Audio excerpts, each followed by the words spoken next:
Welcome students. This is the third class that we are having together studying Eliot.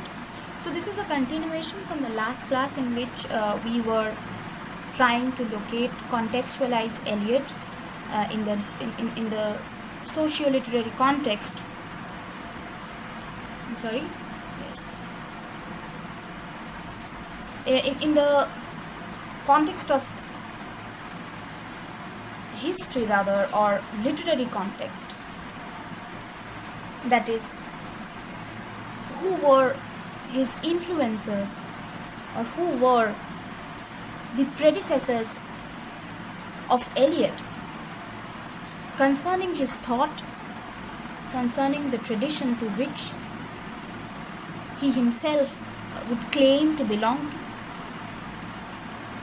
The people who shaped Eliot's thought, even if they were contemporaries, even if they were predecessors of Eliot.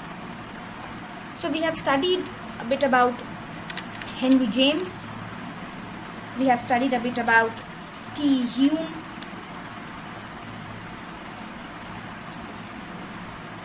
and W.B. Yeats also. Now we have done a bit of study about the visual arts side of literary history, and that was the movement of expressionism as opposed to impressionism, and how that paralleled the development of literary style as well. So next, in those same class of writers who could be termed as contemporaries of Eliot and influencers of Eliot, or influencers of Eliot, they belong to the same time, these two people. So it is Virginia Woolf, about whom I don't think I need to speak in excess. You must be knowing the fundamentals about her. So she was the one who insisted to embed the readers in the consciousness of the character, and the importance, she also marked the importance of the multifarious impressions that are met by an ordinary mind in an ordinary day. And that is why she says that in art, life needs neither condemnation nor justification, because this is where we find the justification of the theory of life imitating art, rather than the classical theory of art imitating life. Even Oscar Wilde would say the same thing, that it is life that imitates art more rather than the other way round. That is how the circle of life comes to end. You do not know that if it is you who becomes the source of imagination that creates art that reflects the culture of the time, or whether it is the other way round, that is the culture reflected by the art becomes your life. So this is what Virginia Woolf is actually saying, that the important, when she stresses upon the importance of the multifarious impressions that are met by an ordinary mind in an ordinary day. And since there is nothing extraordinary, since there is nothing out of this world, larger than life, nothing larger than life involved in the theory that she develops, it is about the ordinary lives of ordinary men in an ordinary day. So this is something that is abundant in the world, the ordinariness of everyday life, the mediocrity of everyday life. And for Virginia Woolf, and also for the modernists, this was something that was very much more important, than epics of heroes, than epics of mythical heroes. But they were more grounded in epics or in stories that would talk about heroes, yes, but heroes that would bleed like an ordinary man, those heroes who would hurt like an ordinary man, heroes who would lose, who would cry like an ordinary people. So this was the essential shift that marked from the medievals than the modernists. Why they wanted classicism as something to follow, as an inspiration to be gotten. And then we have D.H. Lawrence,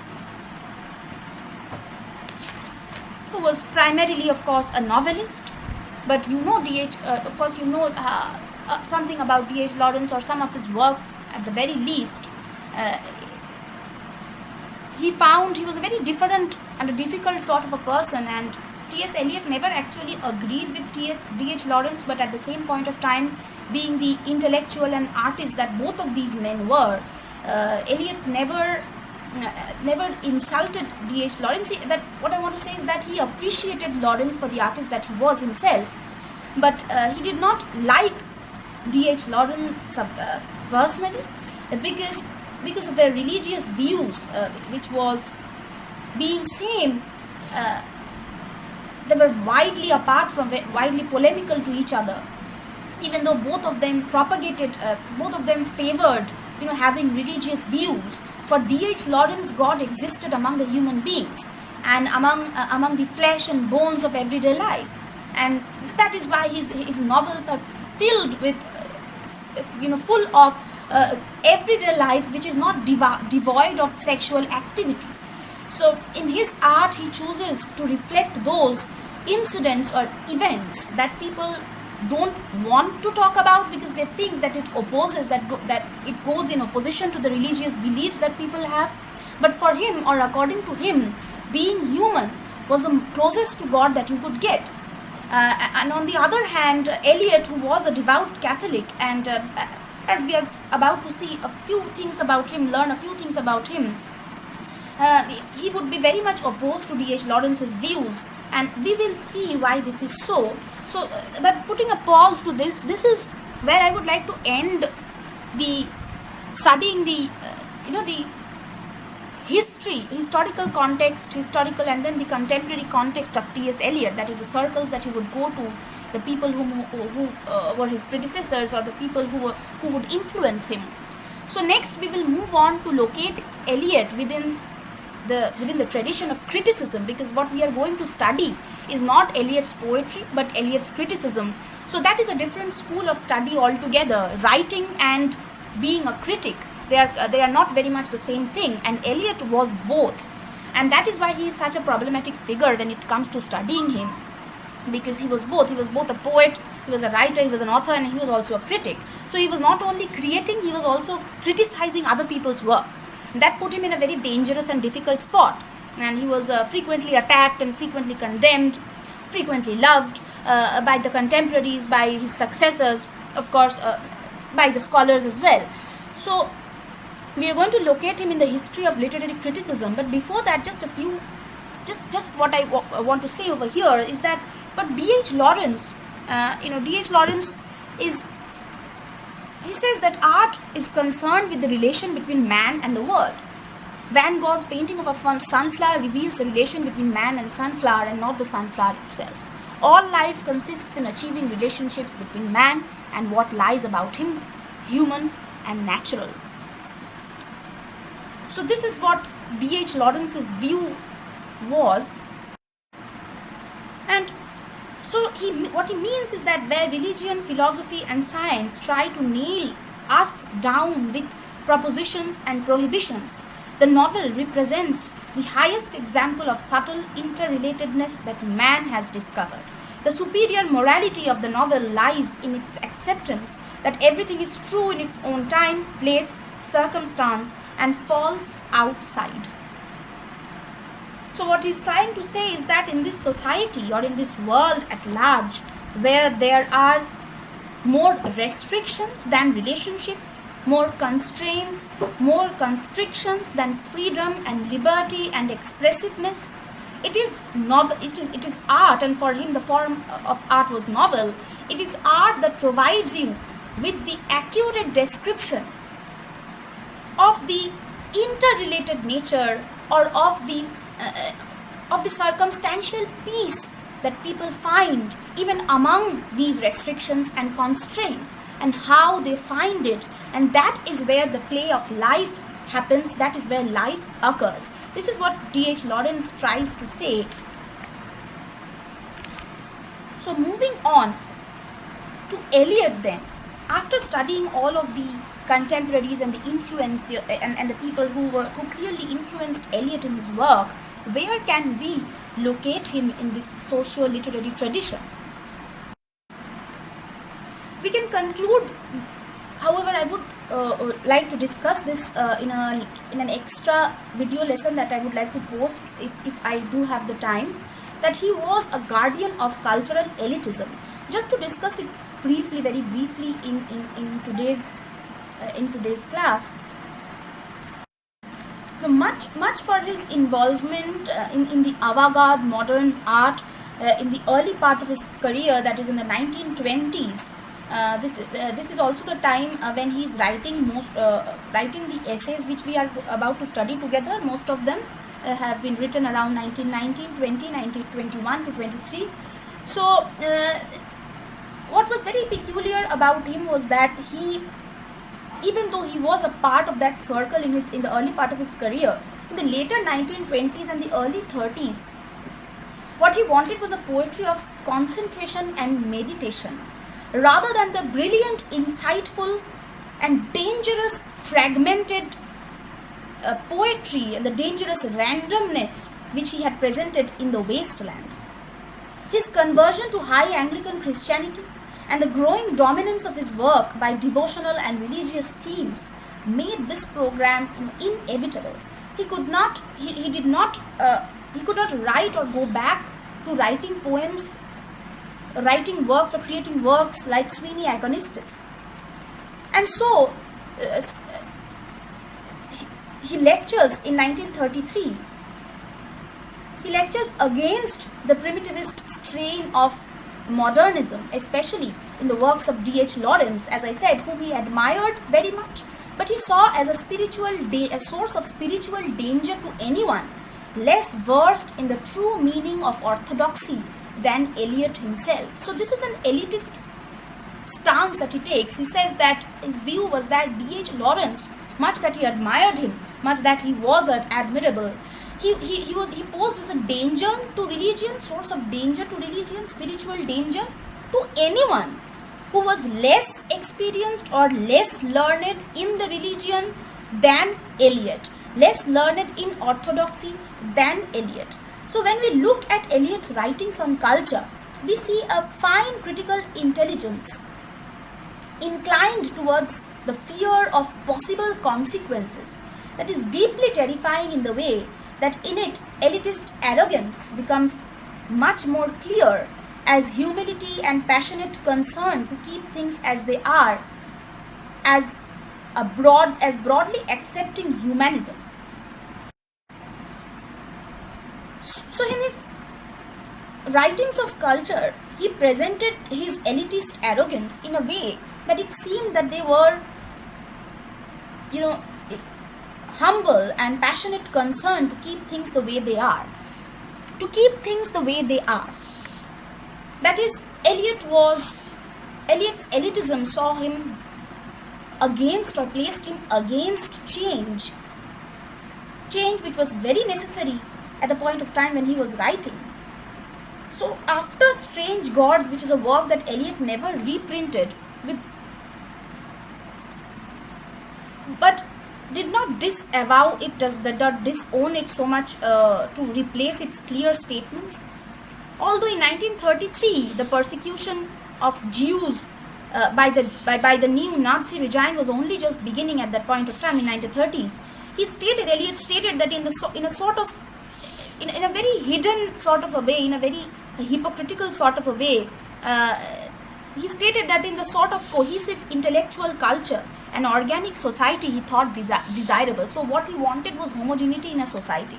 And he's lecturing that the population should be homogeneous. Where two or more cultures exist in the same place, they are likely either to be fiercely self-conscious or both to become adulterate. And reasons of race and religion combine to make any large number of free-thinking Jews undesirable. So this is nothing but an elitist sort of a view where you are not condemning a group of people for the community, for the religion, for the race that they belong to, but you are saying that they need to be removed in order for the greater good of humanity.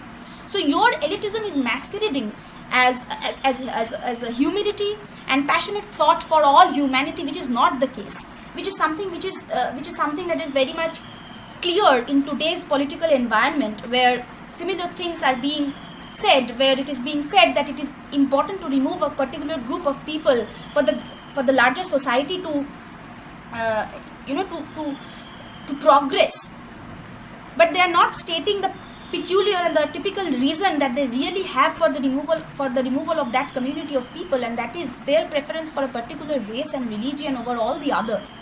So what they want, what power today in India wants, is to have a homogeneous society, and that is what Eliot also wanted towards the later part of its career, or in the later 1930s, when he was saying that the society should be homogeneous. Later in his life, he expresses similar views in a way that is more tactful. He talks endlessly of a Christian society as one in which traditional values are transmitted in a traditional way, arguing that for a Western European or North American sensibility to cast itself away from those traditions is to head off into the night without any clear landfall in sight. And so he says, if Christianity goes, the whole of our culture goes. Then you must start painfully again, and you cannot put on a new culture ready-made. You must wait for the grass to grow. So this is just a very brief view of the elitist thought that Eliot figured, or Eliot made for himself, or grew into rather, in the later part of his career. Moving on to the next point, we have already seen that he was greatly influenced by T.E. Hume, who was a propositioner of classicism, advocated for a more romantic approach, for a more objective approach, unlike the Romantics. They looked for humanity among men and not among gods.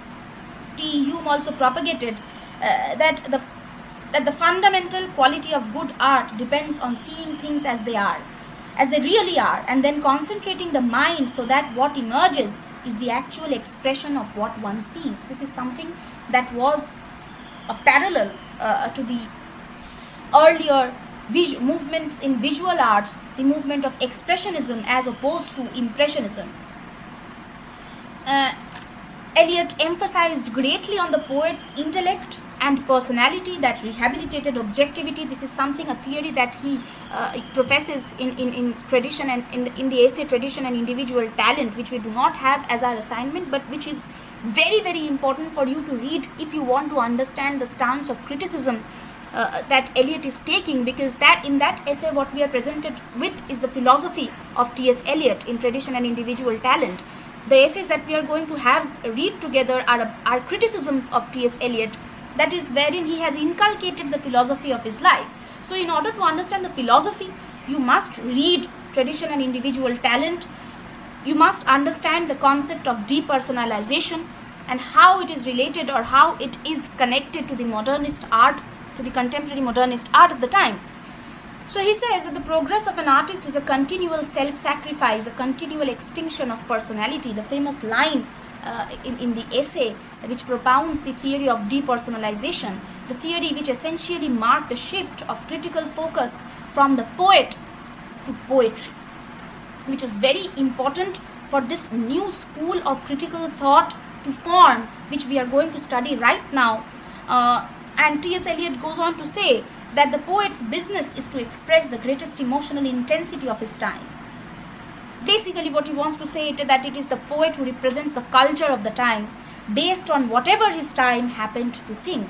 Because for Eliot, culture was the expression of time. Culture and time included people in a society, society with rules and regulations, society with different communities, with different races, with different religion, trying to reconcile with each other. And that all of this is represented in the culture of a society. And a poet, while expressing the greatest emotional intensity of his time, basically represents the highest point of culture through his or her poetry. And if we put the poet under critical focus, all of that which he wants to write about, all of that cultural representation takes a backseat, which Eliot, or the school of criticism which he correctly belonged to in the very beginning, that is new criticism, they would have said that that is not the right way to go about criticism, let alone creating art for T.S. Eliot, the artist, that is. So this Eliot's thoughts actually gave way to a very important school of thought, that is the school of new criticism, which we are going to study a bit, if not today, in the later classes.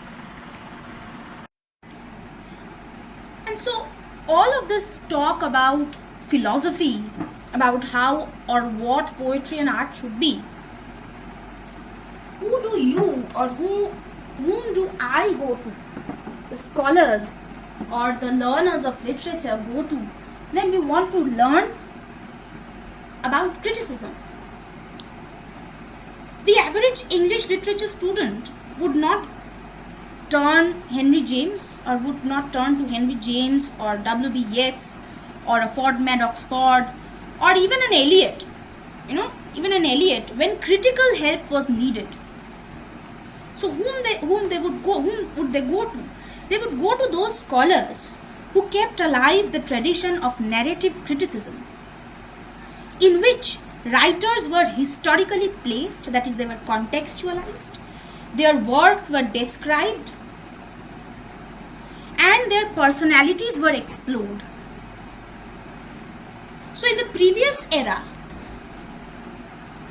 or before, earlier in this strain of narrative criticism, the test of a good poet, George Sainsbury writes in the Peace of Augustine's in the early 20th century, he says that why the only Catholic test question of poetry.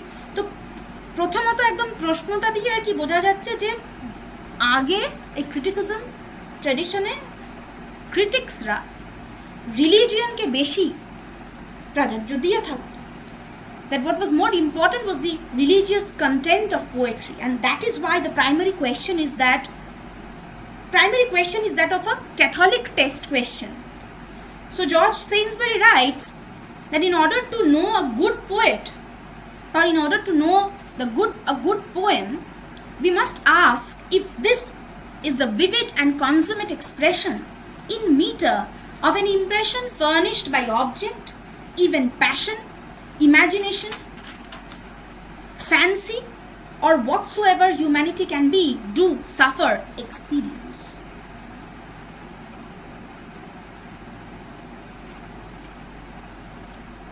So, in this question, basically what George Sainsbury is asking is that what we must look to while we criticize a poem, we must see that if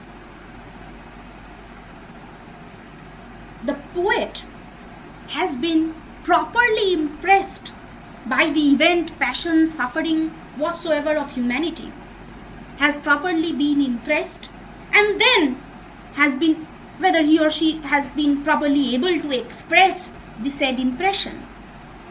But his successor, Sir Herbert Grierson, on the other hand, he accounted for the shift of taste towards the 17th century metaphysical poets.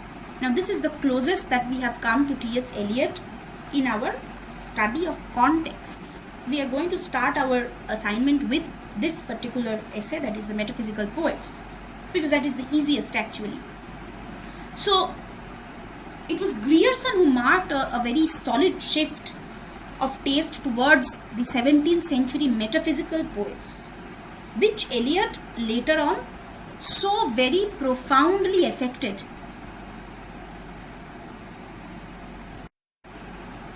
And Grierson says about Donne, whom Eliot also would write about at length in the metaphysical poets.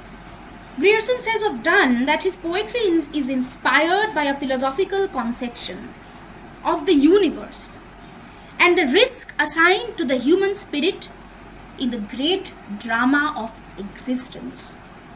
This is very beautifully put. What I just said is that the risk, what Donne did actually was to express, was to create through the artistic form of poetry and to represent correctly the risk that is assigned to the human spirit while we participate in the great drama of existence. And then he goes on to say, whether verse or prose be his medium, Donne is always a poet, a creature of feeling and imagination, seeking expression in vivid phrase and complex harmonies, whose acute and subtle intellect was the servant, if sometimes the unruly servant, of passion and imagination. So the intellect of the poet, the intellect of the poet was basically the servant of his passion and imagination. So the intellect does not become the most important object of study here. It is the passion and imagination which is invested in the poem of Donne here, or in poetry, that should become the proper topic of discussion, should become the proper topic of criticism. The passion and imagination, the how and why behind the making of a poetry, not the who behind a poetry. Not যেরকম আজকের দিনে আর কি, you buy a book and what you see first is the name of the author. This is very much against what we are studying right now. Yet we are entrapped in the same cycle of, as I just mentioned, the drama of existence. So it is not the poet that is the most important as the object of study when we are sitting down for criticizing a poem.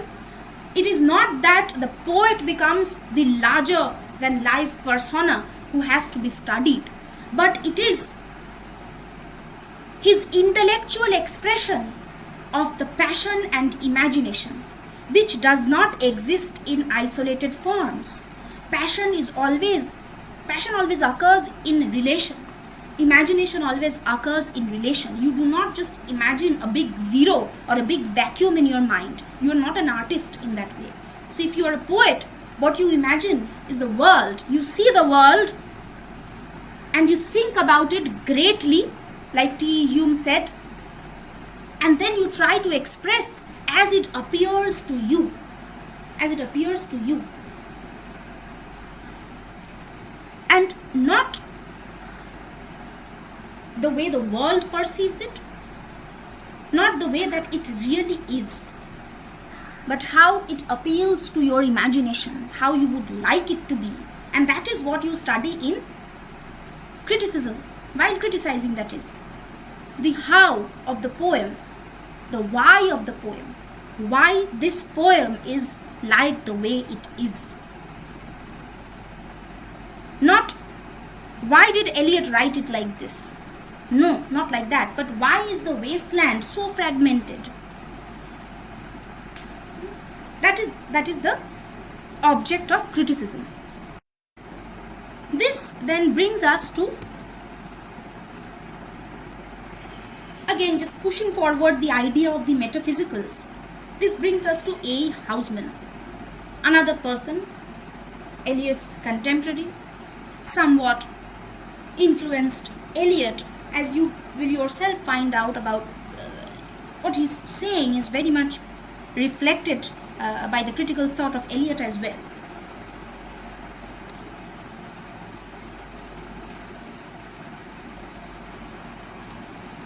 So A. Housman was the person, or Housman was the person, who redeemed the metaphysicals from the prejudice of the 19th century.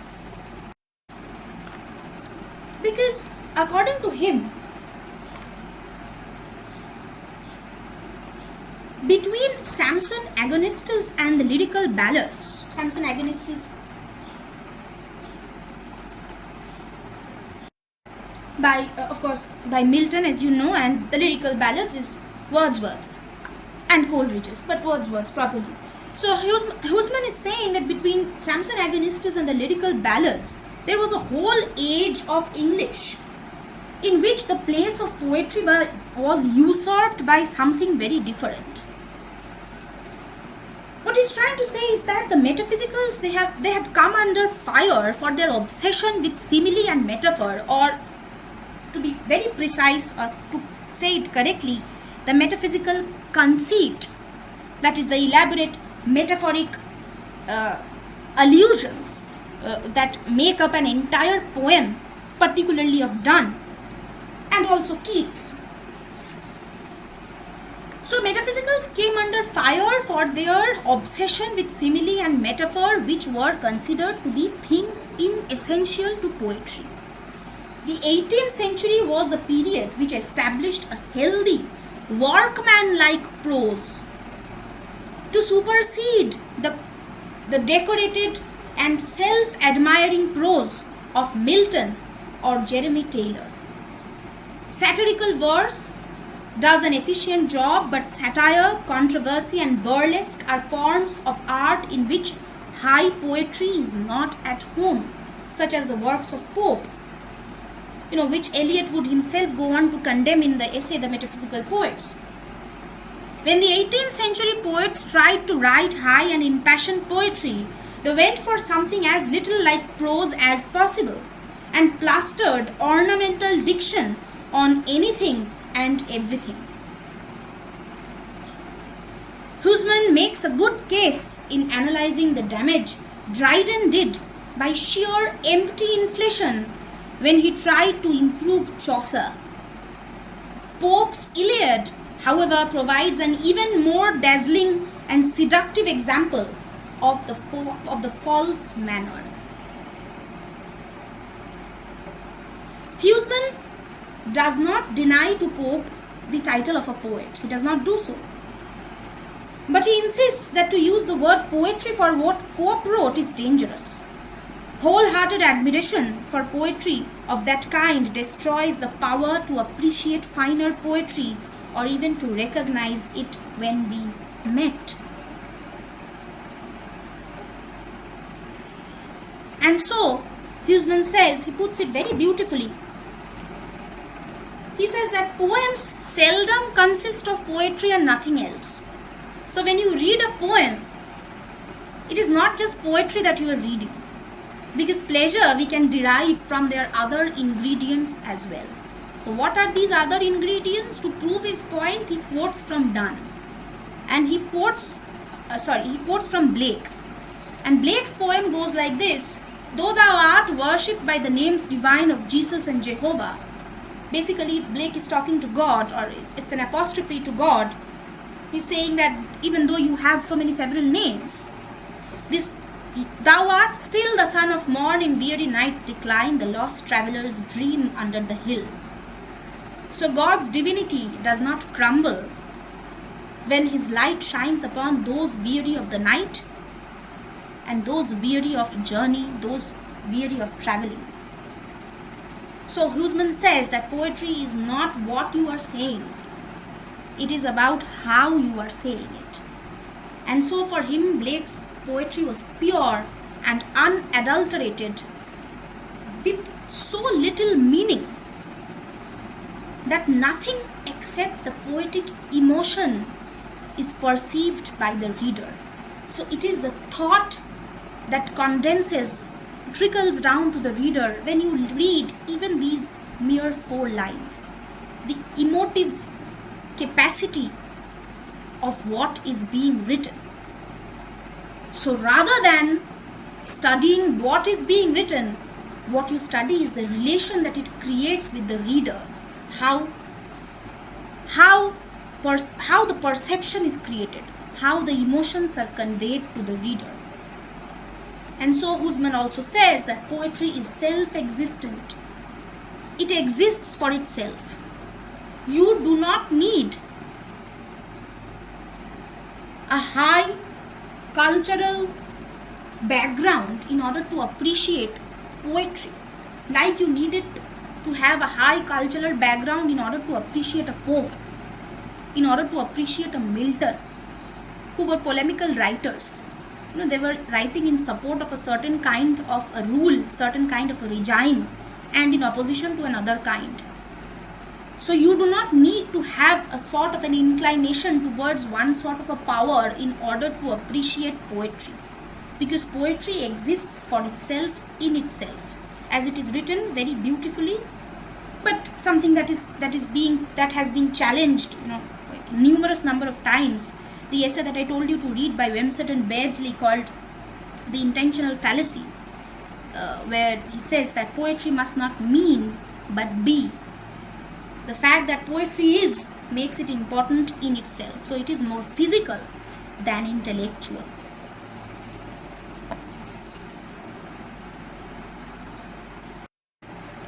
And that brings us to new criticism, about which I will just mention a few names today, and we will be doing it in the next class. Or I think I will be posting a video outside of your class schedule in classroom, so that in the next class that we do have together, I can just move on to the essay directly. So new criticism was a critical school of thought that developed in the early 20th century in university circles. Particularly this school of thought developed in the University of Chicago.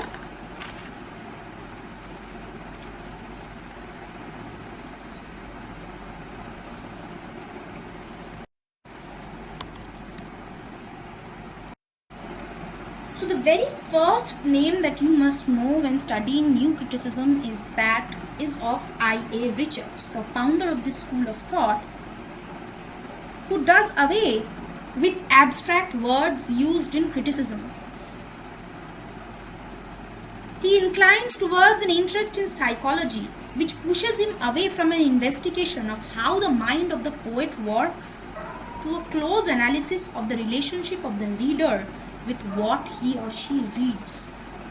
So his psychological analysis is not of the poet, that is the intentional fallacy that we are talking about, but his interest lies in the relation of the poem with the reader, with what he or she reads, how he or she perceives the poem.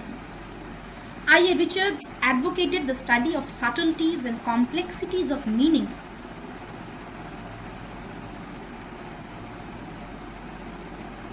which played a very important part in the shift from someone like Tennyson to someone like Eliot. So the study of subtleties and complexities of meaning. So this was also the time, literature should always be studied, as I have always said, by association. So if you remember what is happening in the other parts of the world, or in other schools, or in other circles of study, Ferdinand de Saussure's semiotics is being translated in the early 20th century, which shows us how signification differs from people to people. So the mind of the artist creates something in a singular strain of thought. But when millions and billions of people read a poem, watch a painting, read a novel, or witness a play, witness a theatre, the poem, the painting appeals to each person differently. And a critic should lay more emphasis on those differences, on why there are differences, by studying the subtleties and complexities of meaning. How the meaning is complicated, made complex by use of numerous allusions, by use of numerous symbols, which we have already studied while we were doing symbolism. And therefore, it marked an essential shift from someone like Tennyson, who would go on to use decorative words and elaborate descriptions of situations, and pushes us and makes the shift, very much needed shift, towards Eliot. Someone who talks about objective correlative, someone who talks about dissociation of sensibility, someone who talks about the complexities of meaning and how they have changed and how the change was required in order to represent the changing world. And so I.A. Richards also says that the wasteland is equivalent in content to an epic. So if you sit down with the wasteland and studying the complexities and subtleties of its meaning, what you get is nothing less than an epic, wherein the entire human condition is conveyed to you in a poem, rather than the traditional heroic epics of Milton or the mock epics of Pope. Then we have William Empson, another very important person when it comes to this new kind of criticism. So what the new critics were basically trying to do is that they tried to illustrate how several meanings may be interwoven together within a single line of verse. And this is what William Empson tries to do in his Seven Types of Ambiguity, a very, very important book that was written in the 1930s. He came under huge fire at the time for his tone, for the way in which he was writing. He was dismissive of poets such as Wordsworth and Tennyson, but his book was a work of a young enthusiast with fresh thought, and it eventually became a classic for literary studies, for critical literary studies, that is. His method inevitably involved close analysis of poetry with detailed concentration on word-by-word explicitation. This method also would go on to, completely move away with postmodernism, and also during the era of modernism, as structuralist thoughts came to an end with the advent of deconstruction, post-structuralism, etc., etc. And as I was saying, Empson's thought matched with what I.A. Richards was saying. Empson's term ambiguity covers any verbal nuance, however slight, which gives room for alternative reactions. He divides the kinds of ambiguity attended into 7 types, though he accepts that this is somewhat arbitrary and the types may overlap.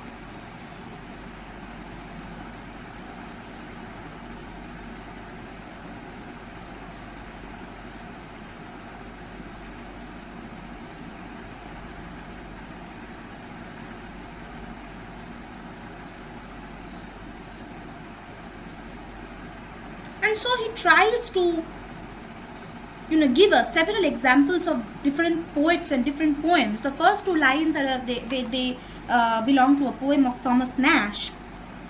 He says, in which he writes, "Beauty is but a flower which wrinkles will devour."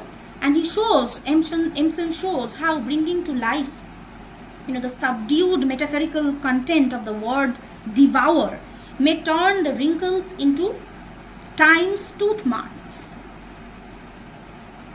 So time which devours a flower and leaves it with pockmarked, leaves it with wrinkles. They may also be rodent ulcers, caterpillars on petals, worms that are to gnaw at its grave. So these are several meanings that have been resolved into one. Then he shows the line, how the line, "But change she earth or change she sky, yet I will love her till I die," may be read in terms of change from one part of the earth to another, from this planet to another, and from the speaker's social sphere to one out of his reach. This is not all.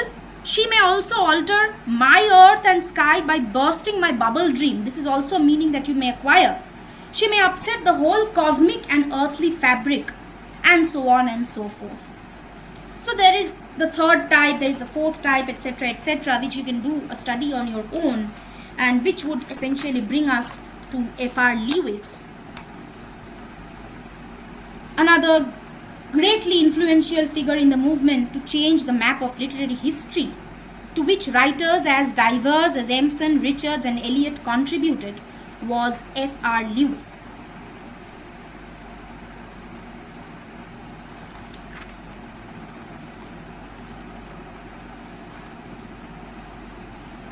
Lewis praises the art of concrete realization, the poetic energy which enables words not to present something to its reader, but to act upon him or her. That is the effect that words have upon the readers. That is what Lewis was much more concentrated upon. As Lewis saw it, the study of literature could perform a key function in rescuing the quality of life in an age of crisis, when it was threatened by a civilization whose technology and media together debase standards and empty daily life of human content. The literature of the past can serve to keep alive an awareness of existence in the past at a time when the individual partook of a rich cultural life. So that was his view of poetry, and he puts it beautifully. The function of the poet then is to convey, or is to make it possible, what is deepest in him appeals to what is deepest in us. So that is how the reader and the poet connect, and the medium is poetry. How do we know what is the deepest in the poet, what he feels most deeply? By not studying the family to which he was born to, the city in which he grew up, the school in which he studied. No, but the way he's representing his life. And how is he doing that? Through poetry. And that poetry becomes the mediating entity between the poet and the reader. And then this was also the time when poets were trying to inculcate myths and mystic knowledge and symbols in their work, which the critics were trying to unearth, which the critics were trying to simplify and bring to the reader, bring to the scholar, make it possible for the poetry, for that piece of poem to be studied in the context of the myths and allusion and symbols that it inculcates, that it includes, that it is made of, to be more correct. Myths were inculcated in order to connect lives of people, lives that spanned across hundreds of years. How a poem of today can have allusion to a myth of 9th century, of 7th century BC, of pre-medieval times, and therefore connect this time to that time, making literature a continuous ocean which represents the flow of thought down generations of humanity. This also takes us back to Shelley's undertaking that poets are the unacknowledged legislators of the world. That poets are the one who show what has been created, why it has been created, what effect has that creation had on human beings in general.